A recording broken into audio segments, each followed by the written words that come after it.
Good morning students. आज हम लोग ट्वेल्थ की मैथ से स्टार्ट करते हैं बेटा।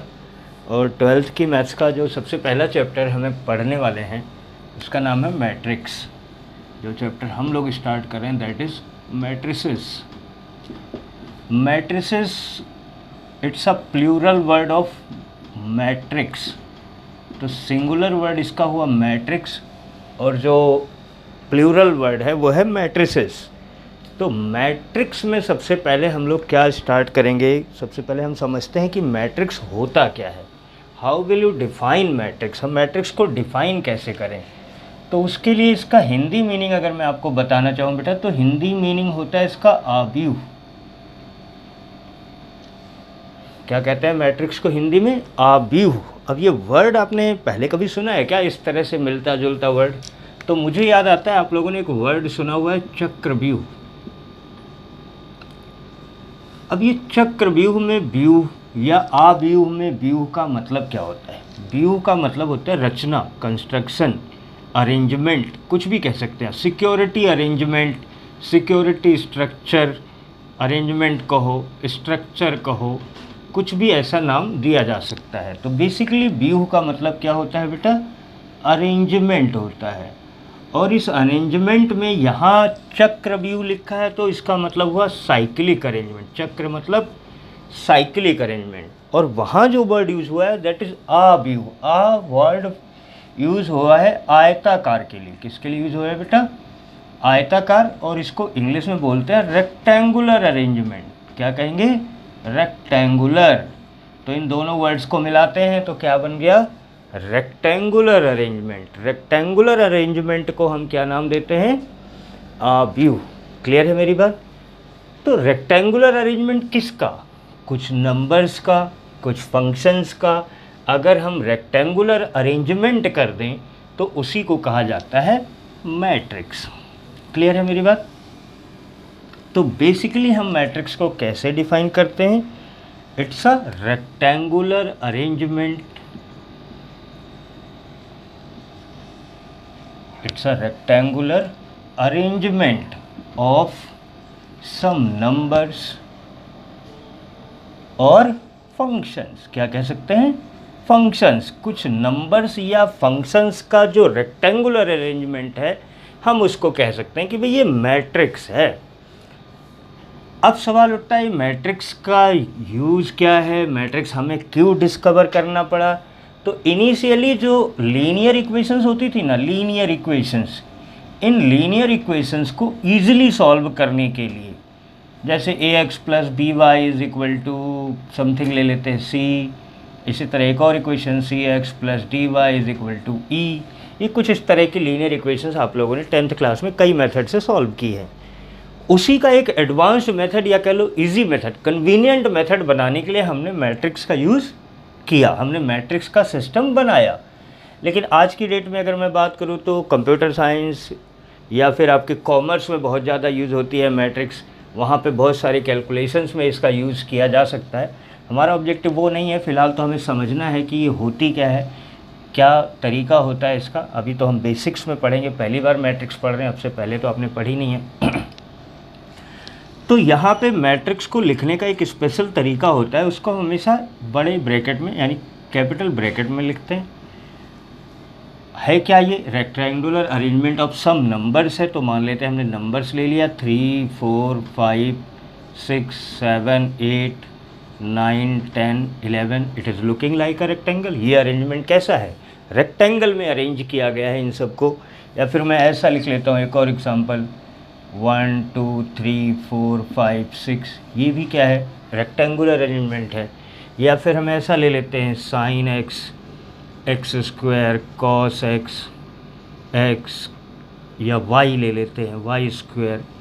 तो ये भी क्या है? ये फंक्शंस का अरेंजमेंट है। ये बहुत सारे फंक्शंस हैं, इनको अरेंज कर दिया गया in the form of a rectangle. तो इस रेक्टेंगुलर अरेंजमेंट को हम लोग बोलते हैं मैट्रिसेस। क्लियर है? अब इस मैट्रिसेस में कुछ नाम और जोड़ लेते हैं। कुछ नाम क्या जोड़ लेते हैं, मतलब इसको समझने की कोशिश करते हैं। कुछ नामकरण किए गए हैं, जैसे ये 3, 4, 5, ये हॉरिजॉन्टल लाइंस है ना, ये हॉरिजॉन्टल लाइंस।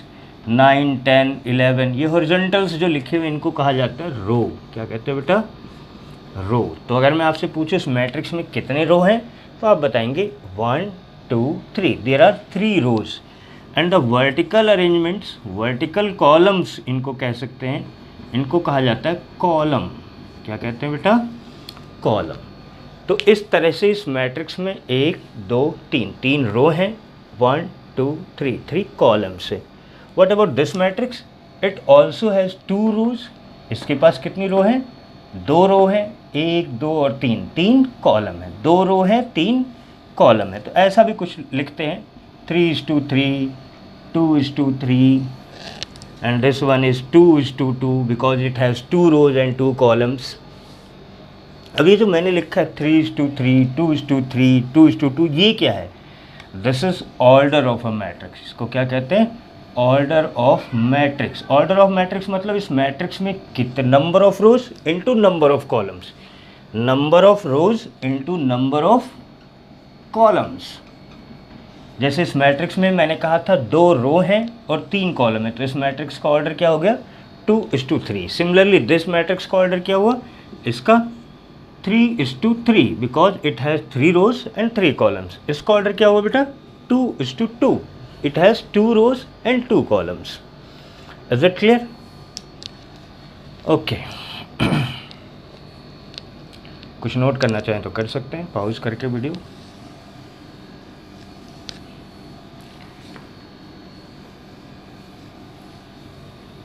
अब एग्जाम्पल के तौर पे मैं एक और मैट्रिक्स यहाँ पे लिख रहा हूँ। मान लेते हैं एक मैट्रिक्स है x, y, z, p, q, r, s, t, u, v, w, x। ये मैंने एक मैट्रिक्स लिखी और मैं आपसे पूछूं बेटा इस मैट्रिक्स का ऑर्डर क्या है, तो आप काउंट करेंगे इसमें कितनी रोज हैं। 1, 2, 3, there are 3 rows and 1, 2, 3, 4 columns. Then order of the matrix is 3:4. Order of the matrix is 3:4. What about the number of elements? अब एलिमेंट्स क्या हैं? ये जो लिखे हुए ना ये सब एलिमेंट ऑफ द मैट्रिक्स हैं। तो कितने एलिमेंट है इसमें? Element are 3:4 means 12। There are 12 elements in this matrix. Is it okay? Now अगर मैं ऐसे लिखता x, y, z, p,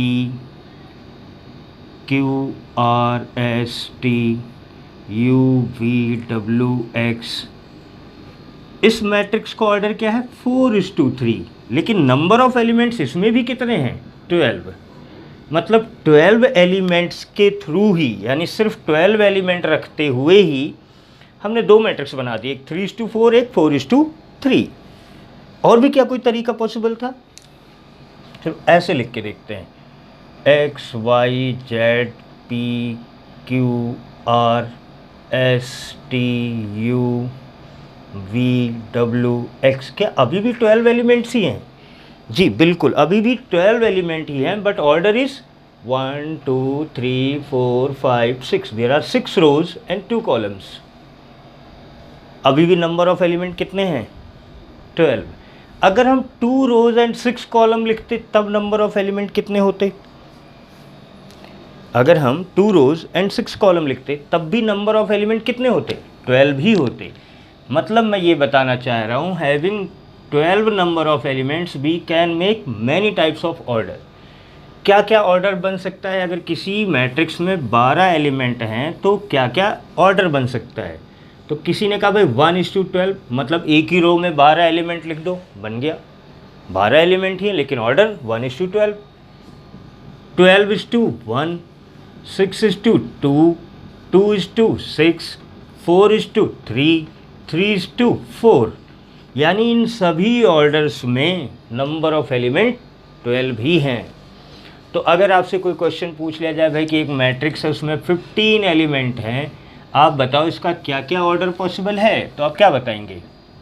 you have 15 elements. Having 15 elements, how many types of order you can have? कितने तरीके के order बन सकते हैं? जबकि एलिमेंट अभी भी क्या है? 15 ही है। तो ज़रा ध्यान से देखो, क्या 15:1 की एक मैट्रिक्स हम बना सकते हैं? बिल्कुल बना सकते हैं। 1:15 की भी मैट्रिक्स बना सकते हैं। 15:1 means 15 rows and 1 column. 1:15 means एक ही रो में 15 कॉलम, एक ही रो में 15 एलिमेंट कर देते हैं। और क्या पॉसिबिलिटीज़ हैं? There are 3:5, 5:3। क्या और भी पॉसिबिलिटीज़ हैं? नहीं। लेकिन अगर 13 एलिमेंट होते तो देन 1:13 और 13:1। तो इस तरह के क्वेश्चन भी आपसे पूछ लिए जाते हैं। समझ में आई गया होगा। जो नोट करना है नोट कर सकते हैं।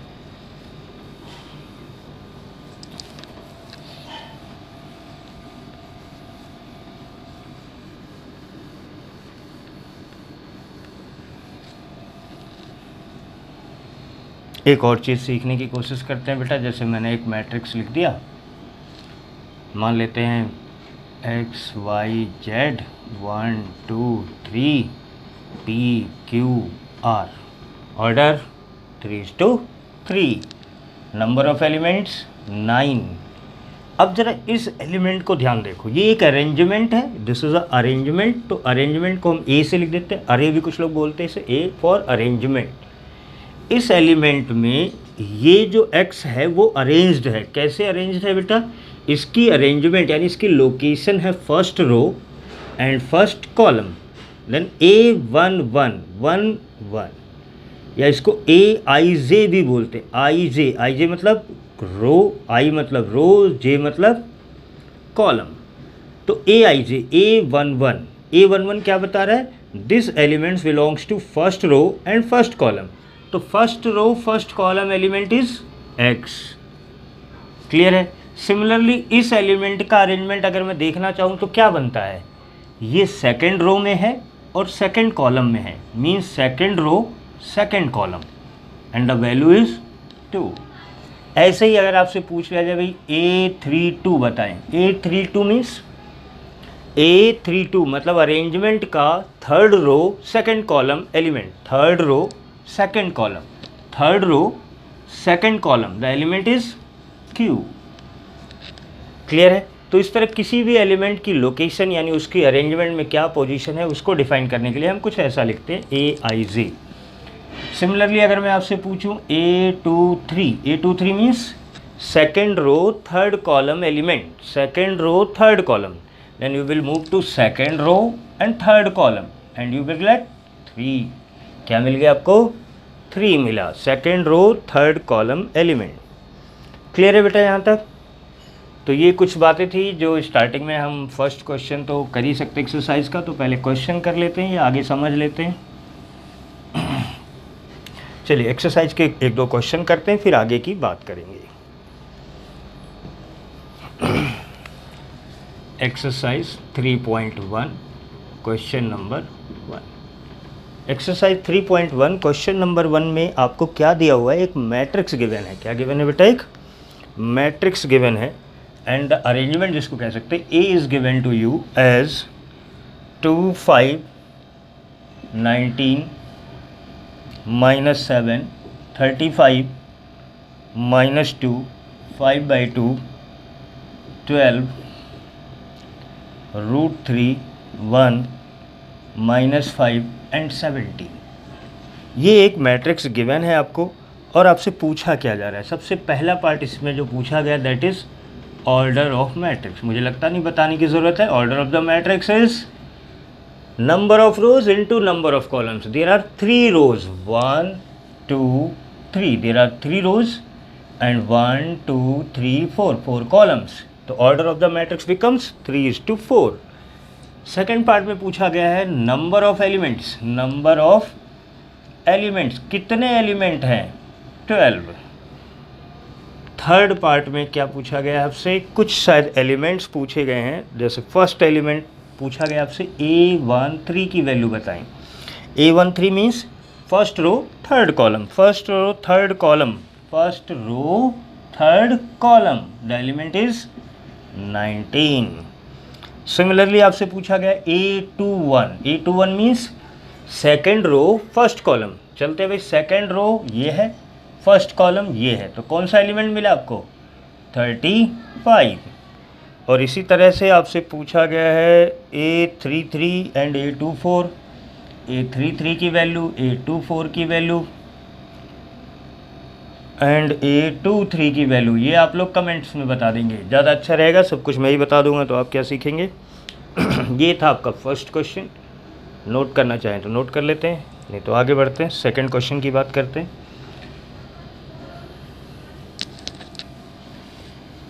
सेकंड क्वेश्चन में ये क्वेश्चन कह रहा है a matrix has 24 elements. A matrix has 24 elements. What are the possible orders it can have? What are the possible orders it can have? अभी थोड़ी देर पहले ही आपको बताया था, if you have 24 elements, what are the possible orders? Number of elements is 24. Possible orders are 24 is to 1, 1 is to 24. आगे 2 is to 12, 12 is to 2, 3 is to 8, 8 is to 3, 4 is to 6, 6 is to 4। क्या और भी कोई possibility है? I don't think so. इसी question के other part में भी दिया हुआ है कि what if it has 13 elements. What if it has 13 elements, बता चुका मैं आपको। अगर सिर्फ 13 एलिमेंट है then order will be 13 is to 1 और 1 is to 13। क्वेश्चन नंबर 3 भी सेम ही है, आपसे पूछा जा रहा है 18 एलिमेंट्स हैं तो क्या ऑर्डर होगा, 5 एलिमेंट है तो क्या ऑर्डर होगा, ये सब कुछ आप कर लेंगे। तो क्वेश्चन नंबर 2 मैंने आपको बता दिया है, 3 आप अपने आप ट्राई करेंगे। क्वेश्चन नंबर 4 के लिए थोड़ी सी बात करते हैं, फिर क्वेश्चन भी करेंगे।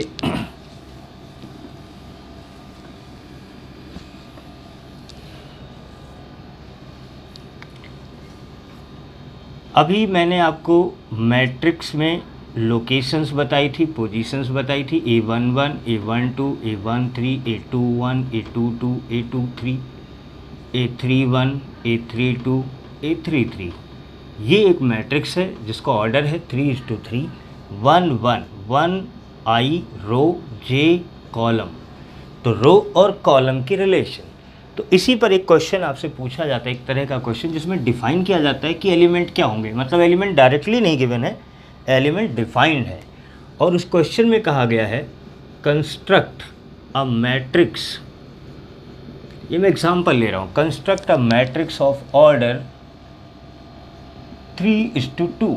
आपको कहा गया आप एक मैट्रिक्स बनाएं और उस मैट्रिक्स का ऑर्डर क्या रखें, 3:2। क्या मतलब हुआ बेटा? मतलब हमारी जो रिक्वायर्ड मैट्रिक्स है उसमें 3 रोज होने चाहिए और 2 कॉलम्स होने चाहिए, ऐसा हमें क्वेश्चन ने कहा। अब उसमें एलिमेंट क्या होंगे तो उसके लिए एक रिलेशन हमें दे दी गई आई जे की क्या रिलेशन है वो आपको कुछ भी दिया जा सकता है। मैंने फॉर एग्जांपल ले लिया i + j/2, मान लेते ऐसा कुछ दे दिया गया आपको। तो इस तरह के क्वेश्चंस में आप क्या करेंगे, स्टेप 1 सबसे पहले आप मैट्रिक्स को लेट करेंगे।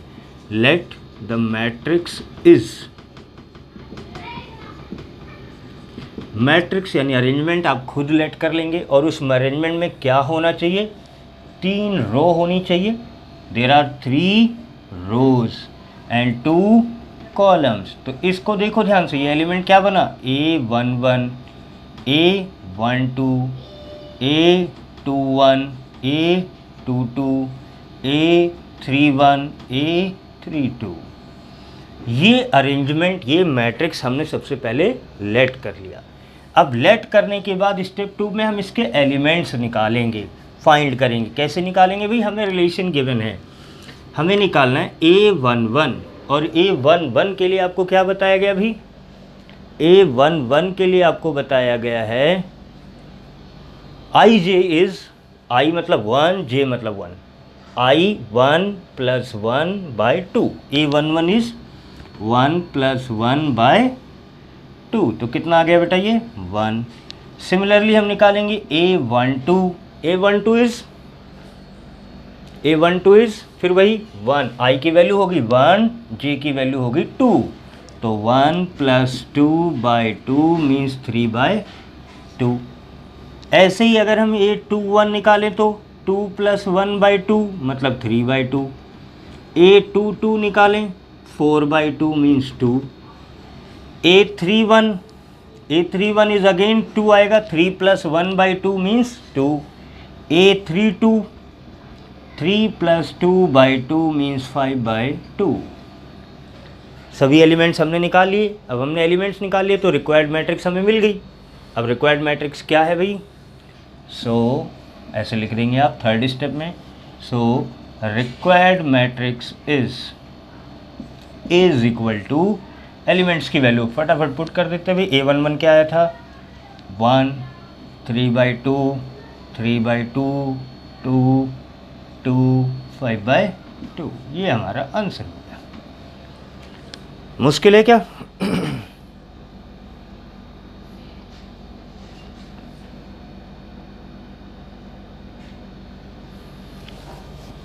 नोट कर लें आप लोग। अब इस पर जो आपकी बुक में क्वेश्चन है ज़रा उसकी बात कर लेते हैं। बुक में क्वेश्चन गिवन है construct a matrix of order 2:2। आपको जो मैट्रिक्स बनानी है वो मैट्रिक्स बनानी है 2:2 ऑर्डर की। तो क्वेश्चन लिख देते हैं आपके लिए, फिर उसको सॉल्व करते हैं।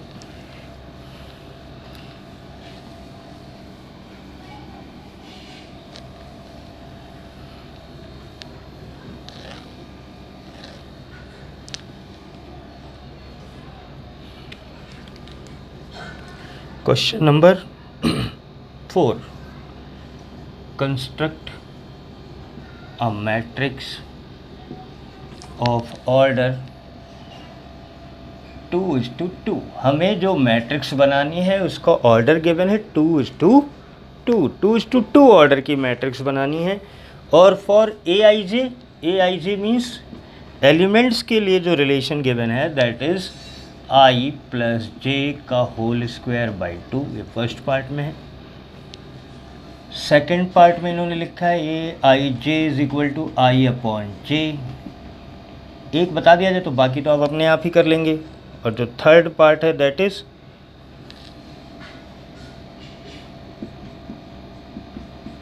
AIJ is given to I + 2J whole square by 2।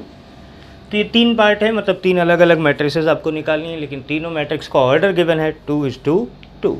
तो इन तीन पार्ट्स में से मैं कोई एक पार्ट बताने की कोशिश करता हूँ आपको। आई थिंक ये बता दूँ मैं, बाकी दो आप अपने आप सॉल्व कर लेंगे। तो सबसे पहले स्टेप 1 में देखते हैं। स्टेप 1 में हमें क्या करना होता है? Construct a matrix of order 2:2। 2:2 order की मैट्रिक्स बनानी है। तो सबसे पहले आप मैट्रिक्स लेट कर लेंगे। Let matrix A is A11, A12, A21, A22, 2 rows 2 columns। Clear है? अब स्टेप 2 में हम एलिमेंट्स निकालेंगे। हमें मान लेते हैं A11 निकालना है।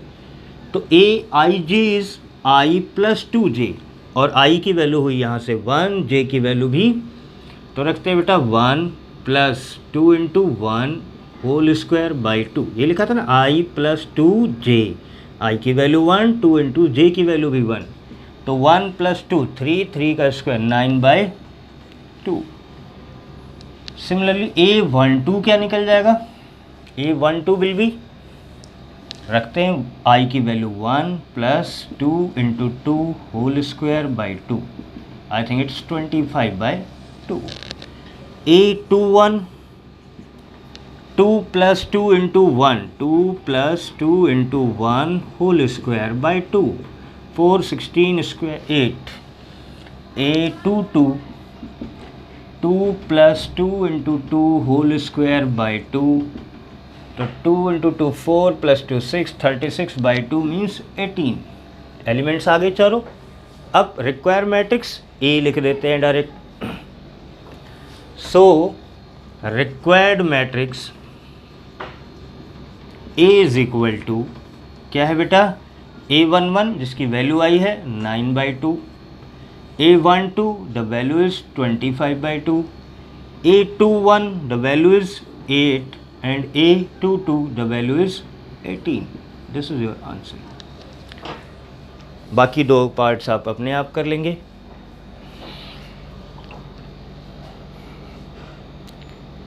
क्वेश्चन नंबर 5 भी बिल्कुल सेम ही है, लेकिन उसमें 3:4 ऑर्डर की मैट्रिक्स आपको लेट करनी है।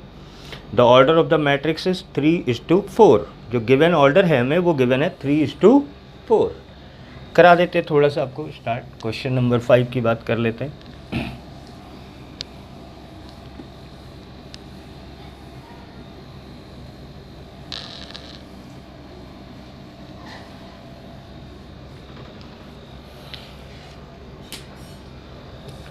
क्वेश्चन नंबर 5 में आपको क्या कहा जा रहा है बेटा? Construct a matrix of order 3:4 and for Aij this is given to you as 1/2 mod of -3i plus j। तो सबसे पहले स्टेप 1 क्या बताया था आपको? लेट मैट्रिक्स A इज, अब आप ध्यान रखें आपको 3 रोज एंड 4 कॉलम्स चाहिए। ध्यान से यहाँ मैं बता देता हूँ 1 2 3 रोज 1 2 3 4 कॉलम्स। तो this one is A11 A12 A13 A14। देखो एक रो 4 कॉलम बन गए। Similarly A21 A22 A23 A24 A31 A32 A33 A34। अब हमें एलिमेंट्स निकालने हैं, तो सबसे पहले हम लोग निकालते हैं A11 and the A11 is 1/2 mod of -3i की वैल्यू 1 प्लस j की वैल्यू भी 1। तो कितना आ गया बेटा ये? 1/2 -3 + 1 इज -2। और मॉड का मतलब क्या होता है? Mod means you have to take positive sign, आपको साइन कंसीडर नहीं करना है। तो 2/2 becomes 1। Is it clear? Similarly we will find A12, put करते हैं 1/2 -3i इज 1 + 2। तो ये आ जाएगा 2 - 3 1 1/2। A12 निकल गया। ऐसे ही A13 A14 सारी वैल्यूज़ निकालनी है और फिर उनको पुट कर देना है। मुझे लगता है अब आप कर लेंगे आसानी से।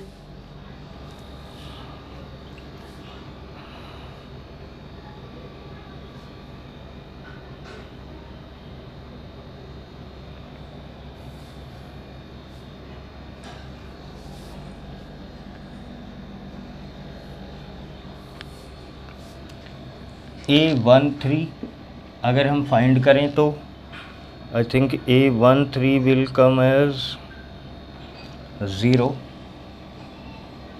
A14 ऐसे ही बिल्कुल फाइंड करना है, कुछ डिफरेंट नहीं। A14 is again 1/2। अब ये सभी वैल्यूज़ यहाँ पे हम पुट कर देंगे। A21 22 23। तो मैं डायरेक्ट वैल्यूज़ लिख देता हूँ, आपको कैलकुलेट करना आ गया है, अब आप कर लेंगे। आसान सा क्वेश्चन है। तो required matrix A will be, क्या हो जाएगी बेटा? मैट्रिक्स 1 1/2 0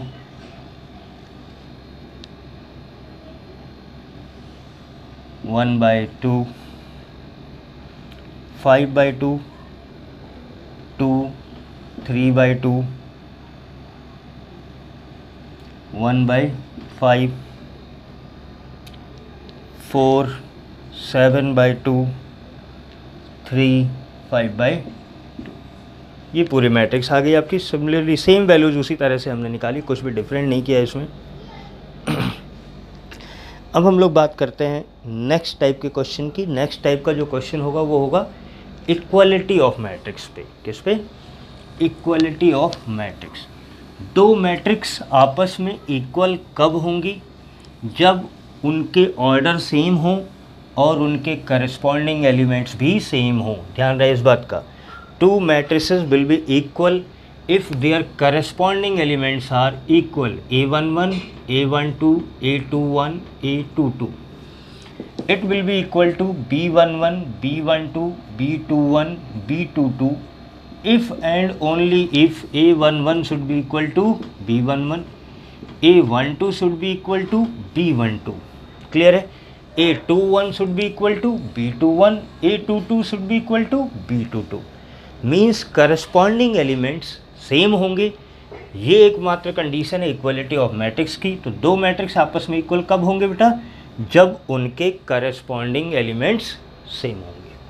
अच्छा, ये तो मैंने आपको बता दिया कि वे करस्पॉन्डिंग एलिमेंट्स सेम होंगे तो मैट्रिक्स इक्वल होगी। तो इस पर हमारे लिए क्या क्वेश्चन बन जाएगा? कुछ इस तरह का क्वेश्चन बनेगा कि वेरिएबल्स के टर्म में मैट्रिक्स दे दी जाएगी और आपको कहा जाएगा find the value of variables. जैसे एक बहुत सिंपल सा क्वेश्चन अगर मैं लिखूं, ऐसे दे दिया भाई x y z 5 is equal to 5 3 2 5, find the value of x y and z। क्या करना है? कुछ भी नहीं। x is 5, y is 3, z is 2, simple है। तो क्या इतना आसान क्वेश्चन आएगा? नहीं नहीं। अब एक क्वेश्चन आपके बुक से करते हैं। आई थिंक नेक्स्ट क्वेश्चन तो बिल्कुल सेम ऐसे ही है जैसा मैंने आपको बताया है। एक अच्छा सा क्वेश्चन भी है, अच्छा मतलब बहुत अच्छा तो नहीं कह सकते, थोड़ा अच्छा क्वेश्चन एक है, वो मैं आपको बता देता हूँ। यहाँ इन्होंने आपको दिया है एक मैट्रिक्स है x plus Y 2 5 plus Z X Y and this is equal to 6 2 5 8 और क्वेश्चन में लिखा है find value of x and y। आपको क्या निकालना है बेटा? x और y की वैल्यू निकालनी है। अब जो गिवन मैट्रिसेस हैं आप अपने सामने देखें, क्या लिखा हुआ है? ये दोनों इक्वल हैं, they are equal. What does it means? If these matrices are equal then x plus y should be equal to 6, X Y should be equal to 8, X Y should be equal to 8, X plus Y should be equal to 6, 5 plus Z should be equal to 5। तो Z की value तो यहाँ से आ गई बेटा 0। अब हमें x और वाई की वैल्यू निकालनी है। इसको ले लेते इक्वेशन 1, इसको 2। फ्रॉम इक्वेशन 2 क्योंकि X Y is equal to 8 है, then Y should be equal to 8 upon X. Put this value of y in equation number 1, x plus y and the value of y is 8 by x is equal to 6। LCM लेते हैं तो एक quadratic equation बन गई, X square plus 8 is equal to 6x। इस 6x को यहाँ ले आओ बेटा, X square minus 6x plus 8 is equal to 0। Middle term split कर लेते हैं, X square minus 4x minus 2x plus 8 is equal to 0, x minus 4 minus 2 x minus 4, मतलब x की वैल्यू 4 एंड 2 आ गई। या तो x की वैल्यू 2 होगी या फिर x की वैल्यू 4 होगी। अब समझें, अगर x की वैल्यू 2 है, अगर x की वैल्यू 2 है तो y की वैल्यू क्या होगी? 8/2 मीन्स 4। और अगर x की वैल्यू 4 है देन y की वैल्यू क्या होगी? 2। Is that clear? आसान सा क्वेश्चन है।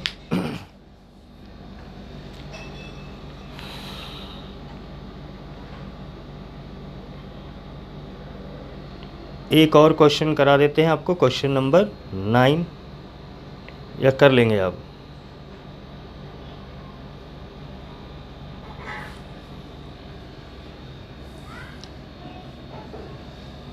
वैसे तो सेम ही है पर फिर भी मैं करा ही देता हूँ।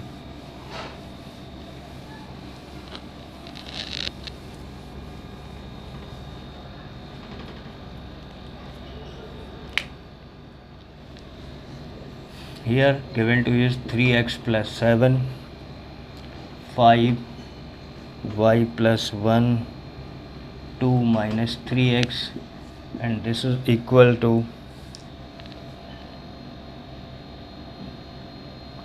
0, y minus 2, 8 and 4। क्या मतलब हुआ भाई इसका? अगर ये दोनों मैट्रिसेस इक्वल हैं, आई थिंक इट्स क्वेश्चन नंबर 9, तो अगर ये दोनों मैट्रिक्स आपस में इक्वल हैं तो करस्पॉन्डिंग एलिमेंट्स इक्वल होना चाहिए।